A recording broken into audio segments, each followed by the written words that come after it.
Merry Christmas, everybody. Welcome back to my channel, and this is my Christmas movie review.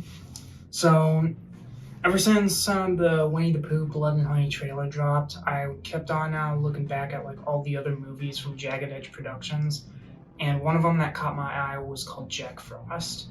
So, here's my review of it. I do think this is one of the better movies from Jagged Edge Productions. Actually, looks like they put a little bit more of a budget in it than their other movies, like, say, Dr. Carver, or I think they made The Tooth Fairy, or like The Curse of Humpty Dumpty. Most of the shots actually look appealing. Like, even when, whether it's like in the day or at night, because like a lot of the movies, especially the Humpty Dumpty one, like the shots and angles and the color just look like it's all over the place. But this one, it actually looks good, in my opinion. The acting is the acting is average. It's like what I'd expect from a Jagged Edge production film. The only person that I actually recognize is Sarah T. Cohen, who plays this like older woman in the film. And the only reason why I remember her is because she played like the mother in The Curse of Humpty Dumpty, and honestly, I think I like her better in this movie than the Humpty Dumpty one. The main villain, Jack Frost, he's okay. I don't really understand why he's wearing a hoodie the entire time, because like the whole plot is that revolves around this family that's being tormented by Jack Frost because he cursed them, right? And he's looking for like the last pieces of like his mortal body. So as the movie goes on, like people realize that they're descendants of the original Santa Claus, because like eons ago, I think Jack Frost was like one of the elves or something, but he rebelled against Santa, killed Mrs. Claus, so then Santa like literally tore him apart and then scattered his pieces across the world. I don't know, the story's a little bit convoluted, but he comes back in the present day to haunt like possibly the last remaining descendants of jolly old Saint Nick. So So it's an interesting story. I will give it that. Again, I'm not really sure why they didn't just have Jack Frost like dress up in like even if they had him dress up in like a dark blue version of like Santa Claus's outfit, I think that would have made more sense than him just wearing a hoodie. I know it's a nitpick, but you know, it's there. Speaking of Jack Frost, though, his whole design looks pretty cool, where like he looks a bit like a bald gnome, sort of, with like icicles hanging down from his ears and nose and fingertips.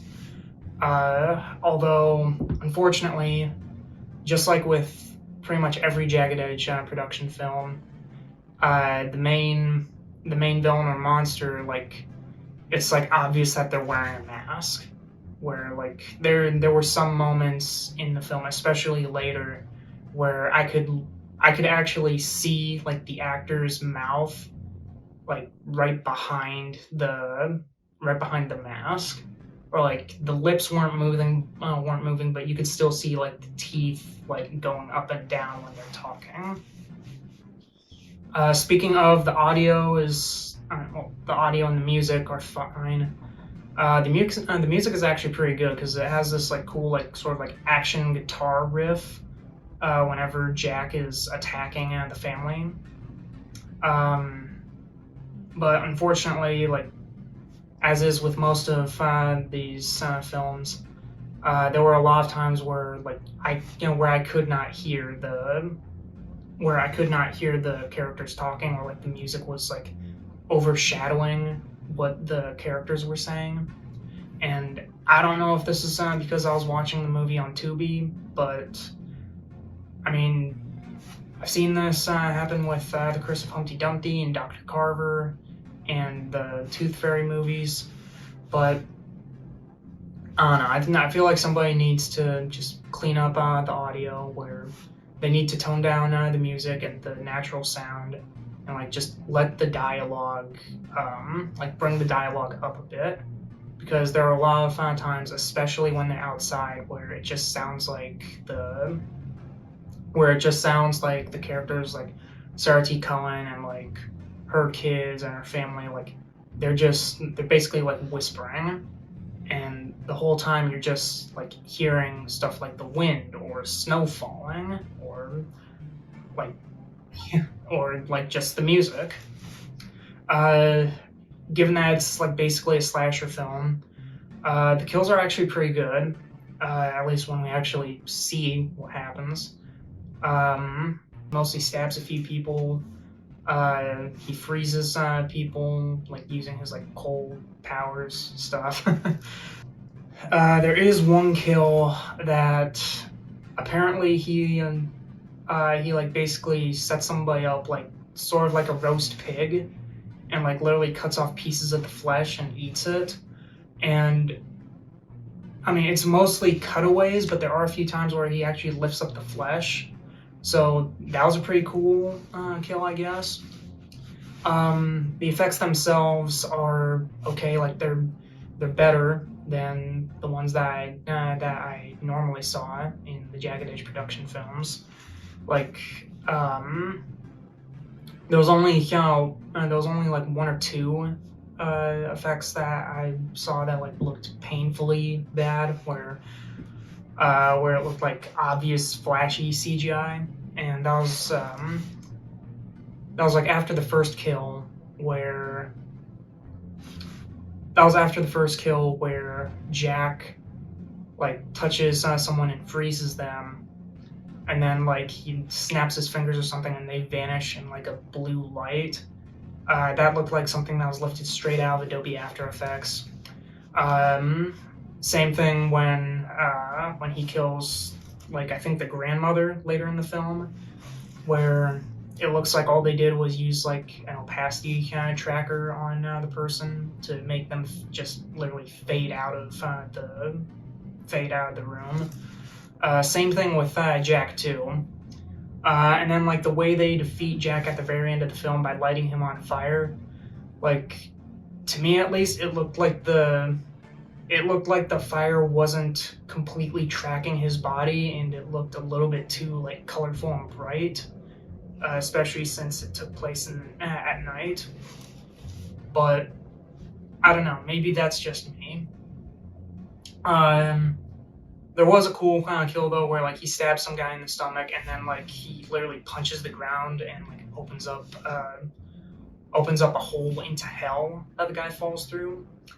I'm not entirely sure where exactly people got that, because I don't really think that Jack Frost, a guy whose powers are associated with the cold, would be like related to hell or anything. But whatever, I'll take it. There is this really cool scene though where Sarah T. Cohen and Jack Frost like get into basically a wrestling match, and when someone throws like scalding water on him, like he leaves. But Sarah T. Cohen realizes that like she has like severe frostbite or something on her arm, so she takes like an electric carving knife and just like saws her arm off like Evil Dead style. And that was a pretty cool and gnarly effect. So there's that. They got points for the practical effects. I will give it that. But basically, all in all, this film was a little bit of a mixed bag for me. I personally still think that it's probably the best Jagged Edge production film that I've ever seen, especially because I love Christmas, and this is one of the only movies I've seen that actually feels like a Christmas-themed horror film, if that makes sense, and like actual horror, like, and not horror comedy. But there were kind of a few things with the plot that didn't make sense. Like, why does Jack need like all his mortal body pieces? Like, if he can just go around and kill people just fine, like, and apparently if he knows where, at least he implied he knew where the pieces were, why did he have to like go after all these people first? But whatever, I stopped questioning it after about like the 45-minute mark. But all in all, this film was pretty good. If I had to do a ranking like of the Jagged Edge production films that I've seen, this one would easily be the best one out of all of them, even though that's not exactly saying much. However, I think this movie came out either this year or last year, and if that's the case, then I am a little bit worried about Winnie the Pooh: Blood and Honey, because while I am interested in seeing it,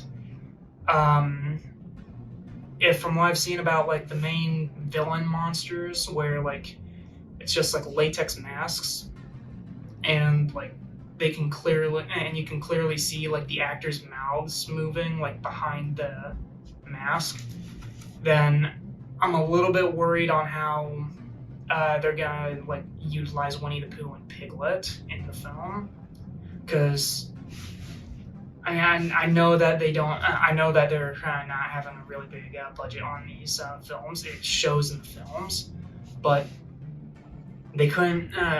But if they can't make like convincing prosthetics where like the mouths actually move, then I think that the movie might be in a little bit of trouble. But as long as the kills are good in that film, then I will be happy.